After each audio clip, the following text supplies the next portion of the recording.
किब्रो में दीन इस्लाम से मुतासर होकर एक ही ख़ानदान के 50 अफराद ने दीन इस्लाम कबूल कर लिया। किब्रो के नवाही गांव आलमाबाद के रिहायशी शिकारी भील कबीले के एक ही ख़ानदान के मर्द ख़वातीन बच्चों समेत 50 अफराद ने जामे मस्जिद नूर मुस्तफ़ा में अहले सुन्नत व जमायत के मुफ्ती अहमद अली सिकंदरी के हाथों कलमा तैयबा पढ़कर दीन इस्लाम कबूल कर लिया और मुसलमान हो गए। इस मौके पर तमाम मर्द ख़वातीन और बच्चों को फूलों के हार पहनाए गए और मुबारकबाद दी गई। इस मौके पर अहले सुन्नत व जमायत के मुफ्ती अहमद अली सिकंदरी का कहना था कि उन्हें कि कबीले के 300 अफराद पहले भी मुसलमान हो चुके हैं, अल्हम्दुलिल्लाह वो कुरान की तालीम हासिल कर रहे हैं और जिनमें काफ़ी अफराद ने हज और उम्रा की सआदत भी हासिल की है। उन लोगों ने दीन इस्लाम से मुतासर होकर इस्लाम कबूल किया है। तमाम मुसलमान होने वाले भील कबीले के इस्लामी नाम रखे गए हैं। इस मौके पर शिकारी भील कबीले के अब्दुर्रहमान ने कहा कि हमसे किसी ने कोई ज़ोर ज़बरदस्ती नहीं की, हमने अपनी मर्ज़ी और खुशी के साथ दीन इस्लाम से मुतासर होकर दीन इस्लाम कबूल किया।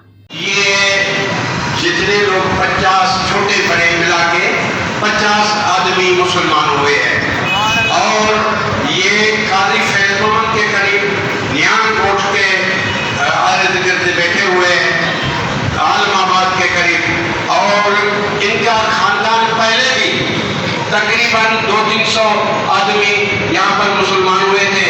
आज अपने रिश्तेदार और सब मिल के आए, तकरीबन 50 आदमी अभी मुसलमान हुए हैं। अपनी खुशी से अपने मोहब्बत के साथ माहौल देखा हमारा, और अल्हम्दुलिल्लाह सुम्मा अल्हम्दुलिल्लाह जो पहले इनके खानदान में लोग मुसलमान हुए थे वो वहाँ पर मदरसा चल रहा है, वहाँ कुरान की तालीम चल रही है, वो लोग हज और उम्रा भी करके आए हैं।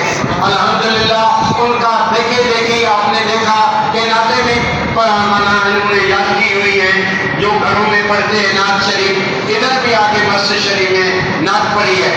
इंशाअल्लाह ताला इनके बकाया अफराद भी चंद दिनों के अंदर वो भी इंशाअल्लाह ताला वो भी तैयार है। कुछ दिनों के बाद उन पर मेहनत चल रही है, इंशाअल्लाह वो भी आएंगे और मुसलमान हो जाएंगे। कोई जबरदस्ती नहीं, कोई जोरी नहीं, ये अल्लाह का फजल व करम है, अल्लाह के दीन की ये सरबलंदी है कि क़यामत तक लोग हुजूर अलैहिस्सलाम की गुलामी में शरीक होते रहेंगे इंशाअल्लाह। सब्सक्राइब कयो अवामी न्यूज़ HD के ऐं ताज़ा तरीन ख़बरुनि लाइ ॾिसंदा रहो अवामी न्यूज़ HD।